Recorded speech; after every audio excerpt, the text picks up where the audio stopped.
Hi everyone, so here's our syllabus. This is going to be found on D2L under Content, Course, Logistics. So just the top is a little bit about the course. We're in the Department of Health. The number is AGA 526.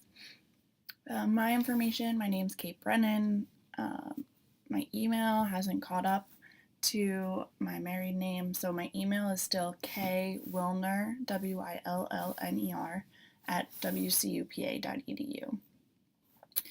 My office, I don't currently have, but I will update on D2L the homepage for our course when I find out that information.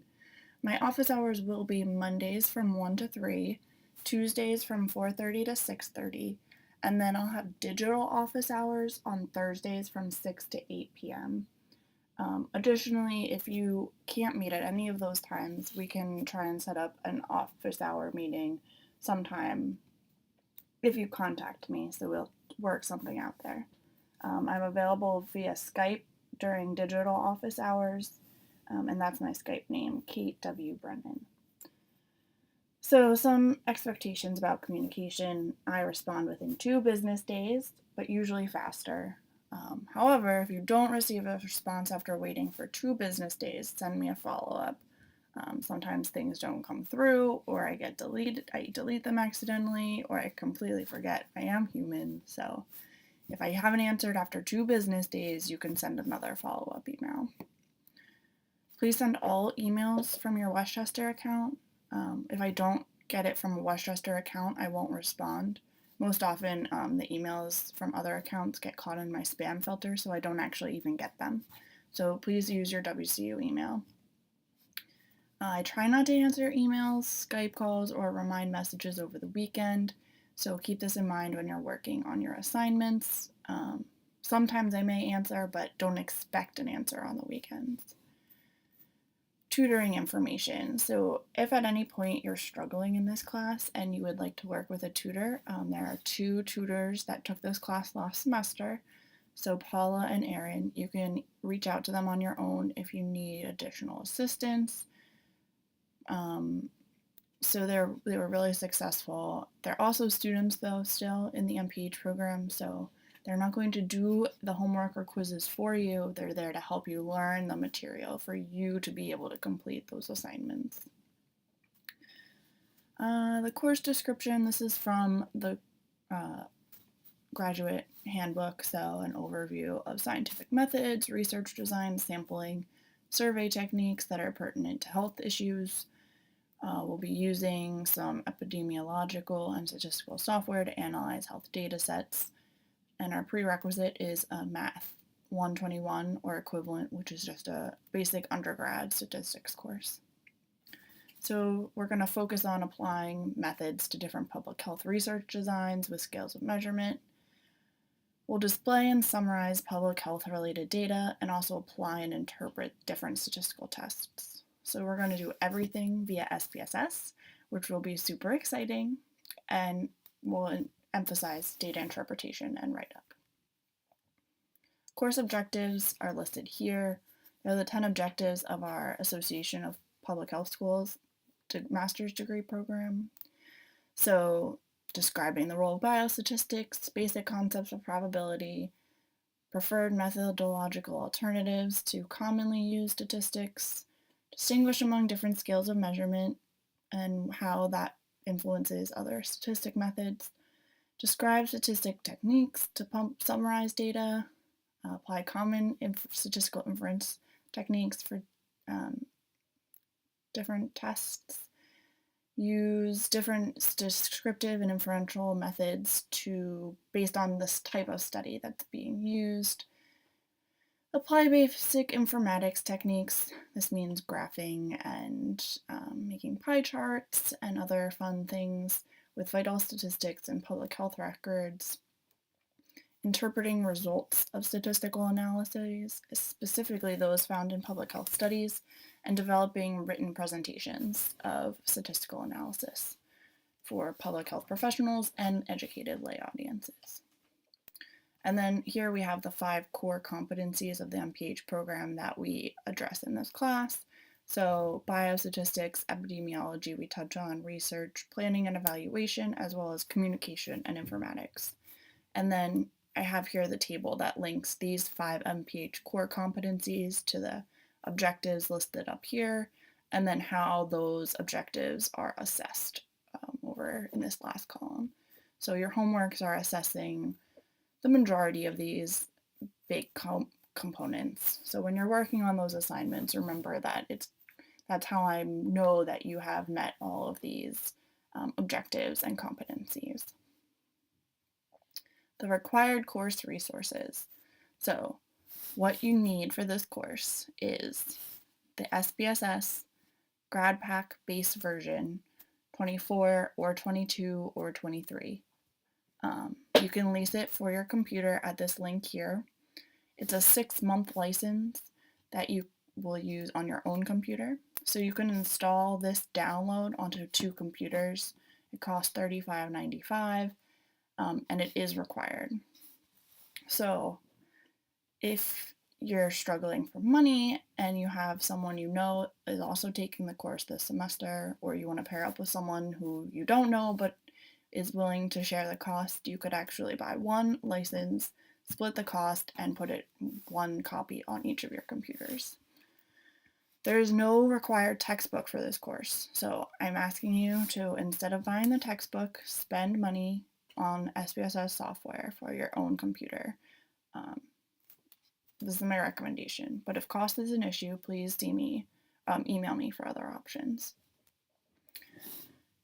The D2L site is the other thing you'll need for this class. So here are the list of different tabs on the D2L site, but I'll go over these more in a different video about D2L. So there's some brief descriptions if you are looking for how to get around D2L. And then the last resource you'll need to make use of for this class is Remind Messaging. So it's a free tool for educators and students, which helps connect me and you with fast, kind of like text messaging. This way you don't see my phone number and I don't see yours, because all these messages will come through a Remind phone number. So that way you don't have my phone number and I don't have to have yours. So privacy is an important part of this. But it also allows me to support you no matter where you are by answering your questions. So if you have questions during office hours, you can send me a Remind message and I'll answer you fairly quickly. I also use this to send class updates. So if someone asks a question that I hadn't thought to answer in class, I will then send a message out to the whole class so that everyone's aware of the updated information or something that someone brought up that I wanted to make known. I also use it to motivate and encourage you to work on your assignments before the day they're due and remind you of deadlines. The most important use, I think, is if I need to update about class in urgent situations. So if I have an emergency and need to cancel office hours or some other class changes, I'll send it out via Remind messaging. And that way you get it right on your phone and you don't have to go on to your email or anything like that. So the ways to sign up, there's a few different ways. So if you have a smartphone, you can get push notifications by signing up at this link here. If you don't have a smartphone, but you still have a phone, you can get text messages by texting at S17HEA526 to the number 81010. If you have a smartphone, you can do this too if you don't want to sign up the other way. If you don't want the mobile app on your phone. So that's an option. And then if you don't have a phone, which is totally cool, you can go to this link here at the bottom, which I think is the same as this top one, but you can use it on a desktop or a laptop, and it'll send you email notifications anytime I send out a Remind message. So those are your options for signing up for that. And this way you can ask questions and I can send you updates. So some recommended but not required additional course resources, sort of listed in the way I think that I would purchase them if I were taking this class and needed extra assistance after class started, is the Using IBM SPSS Statistics Interactive Approach by Aldridge. So this is a really great book on how to use SPSS if you're struggling with that. Essential Statistics for the Behavioral Sciences is a good resource of statistical concepts, more so than using SPSS. And this is by Privitera. It's a really great book, and it's written really easily to understand. And then some others are Using IBM SPSS Statistics for Research Methods in Social Science Statistics by Wagner. Either the 5th or 6th edition is a great resource to have if you're planning to use SPSS in the future. Some other background information about statistics are these last 3 books. So Biostatistics, An Implied Introduction for the Public Health Practitioner. The book that's listed as required by the bookstore, which is not actually required, is this Fundamental Statistics for the Social and Behavioral Sciences. So you do not need to purchase this book, but it is a good resource if in the future you are working in the biostatistics field. And then the last one is Essentials of Biostatistics and Public Health by Sullivan. This book would be good if you're planning to take the CPH exam. So if you're planning to take that, this is a good resource of the basics you'll need to understand from biostatistics for that. The part everyone wants to hear, course evaluation. So the course entry assignment is worth 10 points. So I'm set this class up this semester as a point system. So the course entry assignment is worth 10 points. These are super easy points, so just make sure you do this assignment. In 1 to 2 paragraphs on D2L in the discussion boards, you're going to introduce yourself to me as well as your classmates. So this can include a resume, other relevant information about you, your work experience, your goals for this course, as well as your goals after graduation. This kind of helps me tailor some examples that I use in lectures as well as some assignment questions so that you're a little more engaged in your assignments. So after you do that and you post yours, you're going to review and comment on 3 or more other students' posts. Your responses should be 2 or 3 sentences long. This is just kind of saying, oh, you're interested in baseball. Well, so am I. I like this team and such. Things like that would be acceptable there. One important thing here, I'm going to highlight this, is upload a professional looking photo of yourself to your D2L profile. So this helps me put a name with your face, so then I'm not just grading your assignments and I don't really know who you are. So I also use this to help me learn your names. So if you do come into office hours in person, or I see you in the future, I know who you are and you're not introducing yourself again and expecting me to know who you are without a picture. So please, please, please put a professional looking photo of yourself in your D2L profile. If you're not sure how to do this, let me know and I can tell you the steps. Next is the D2L quizzes. So there's 4 of these quizzes plus a practice quiz. So a 0-point practice quiz is available now, the first week of the semester, for you to go through and just see how the quizzes are set up, how it looks, so that you're familiar with it when it comes time to have a graded quiz. It just asks a couple of questions about the syllabus, so that way there were some questions on it for you to answer. And then there will be 4 quizzes the rest of the semester that are listed below on the different concepts that we are covering in the class.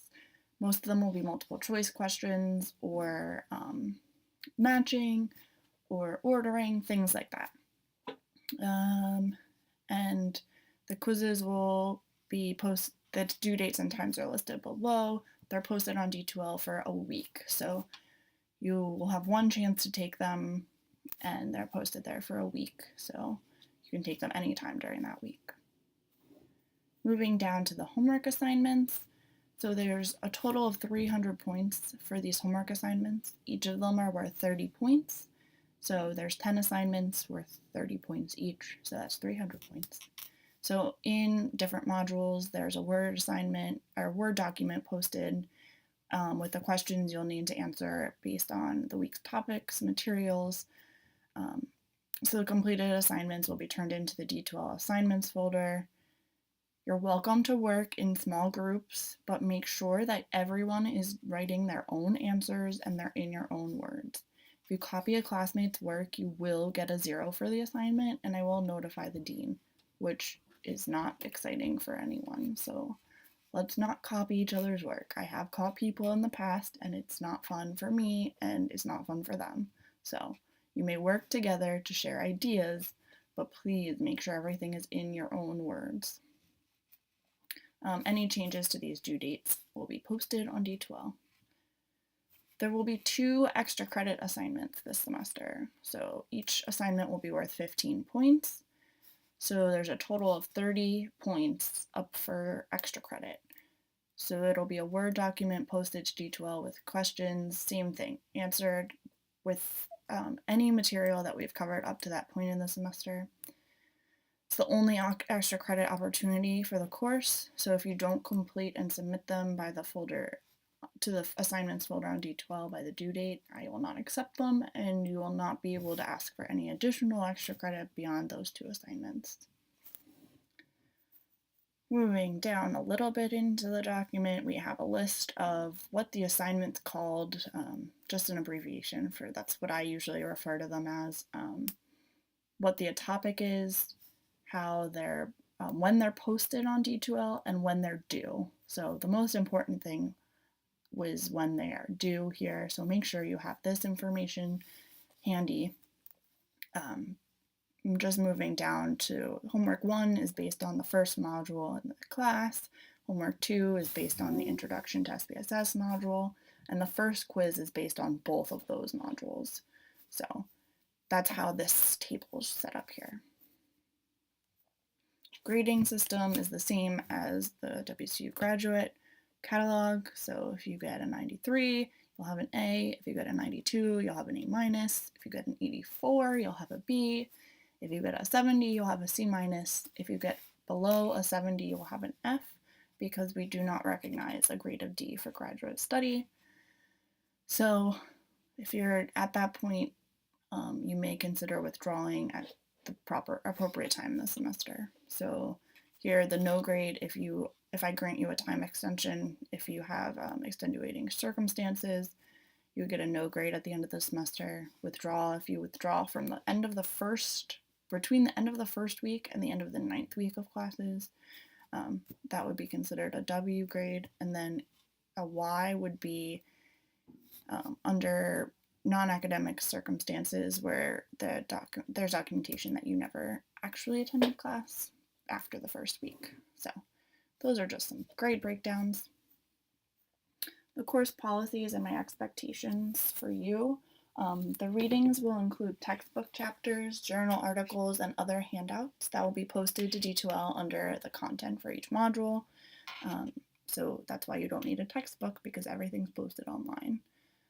The lectures are designed to be an integration and an expansion of readings, not just a review of them. So you should probably watch both the videos and the lectures, and the readings that I post. I recommend that before you try to complete assignments, you watch the lectures and then review the readings. A distance learning statement, it is flexible, but it requires that you be self-motivated and disciplined.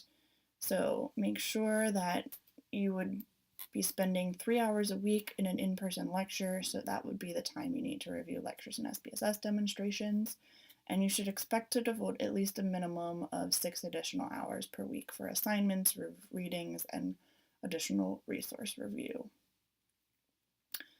This course is difficult, so please try, if you are interested, find a partner or a small group to work on assignments and review the material together.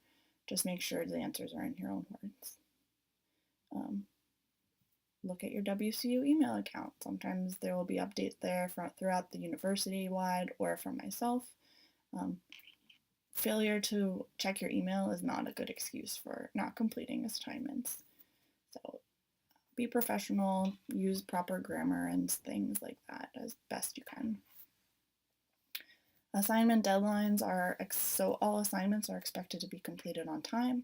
Please know and adhere to the due dates and the times, which are listed above. Any changes will be posted to D2L under Content Course Overview. Computer issues are not an acceptable excuses for lateness, so back up your work and start early on assignments. I recommend that you start as soon as possible after you review the material.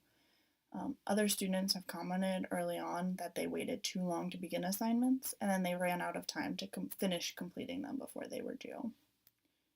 When you do submit your assignments, make sure that they're either in a .docx or a PDF format. Otherwise, I'm not able to open them, and if I can't open it, it's late, and then it's a 0, unfortunately. So some university policies, there's a number of resources you can look at here, or so including the graduate course catalog or the WCU website. Some information about dropping or withdrawing. For people with disabilities, I want to provide the best experience I can. So if you have a documented disability, please talk to me as soon as possible so that we can develop a plan to effectively support you throughout the semester. If you have an undocumented disability you would like me to know about, but you don't want to register it with the university, or you just want to talk about learning how to learn, feel free to contact me about that too, so we can talk about ways you might collaborate with me, your peers, other people on campus, and family members to maximize your learning experience. And there's the information for the Office of Services for Students with Disabilities is up in this top paragraph here. The academic integrity policy. So any violation of this policy can result in expulsion from the university. If you don't know what this policy is, you can go to this link here at the WCU catalog and review that. So here's my policy. I don't tolerate any form of violation from a fellow classmate, either current or former students of the course. All involved parties will receive a 0 for the assignment, and the notice will be sent to the program director with notification of the breach of the university's policy. If it occurs more than once, an F will be assigned for the overall course, as well as a letter to the Dean of Health Sciences, recommending that due to multiple violations of policy, expulsion is recommended. This is not something I want to do, but this is something that will be done if necessary. So, what is okay to do and not break this academic integrity policy? Discuss ideas about assignments with fellow students.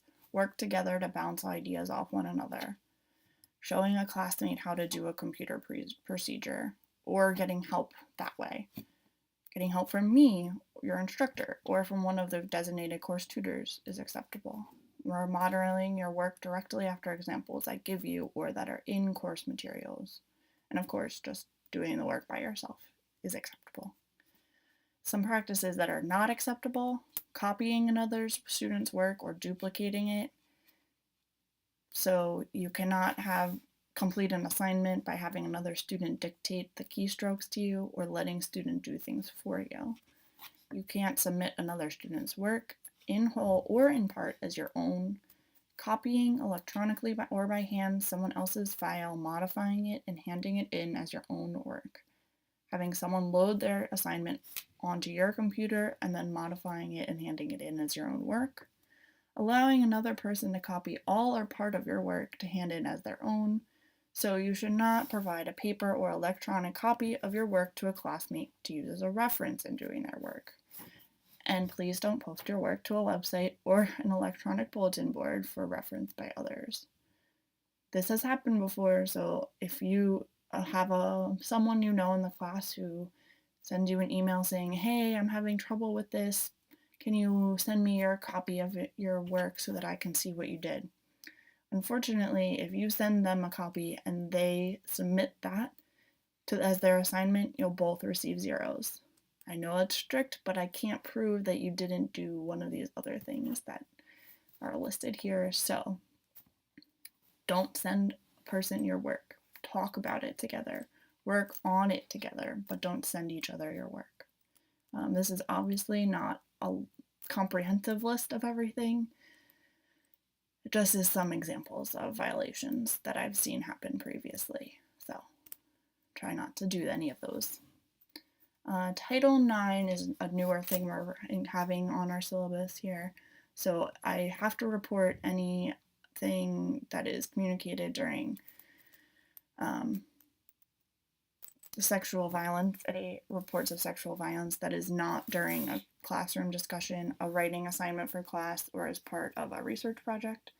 So in the text, if you include something of that nature in one of those things, I will not have to report it. If it's not in one of those mediums, I will unfortunately need to report it. I'm hoping nothing happens to anyone here, but I'm happy to help you if you get into a situation like this. And I have a number of resources to help you with that if that does happen to you. Emergency preparedness, please sign up for Westchester's free alert service. They tell you of snow days, of delays, of other emergencies around campus. And then the public safety number is 610-436-3311. Our course schedule, I just have a breakdown of our class topics by week. Before class starts, I'm going to have the readings that go with this so that you'll be able to see how much reading is assigned every week. As we move forward in the class, there will be less and less reading. So the beginning of the class has more readings than the end will, just so you're aware of that. There will be no class during spring break, which is March 13th, and there will be no class or materials during finals week, which is May 8th. So other than that, we have these other classes in here, and those are our topics. So if you have any questions, feel free to send me an email, and I'll do my best to answer them.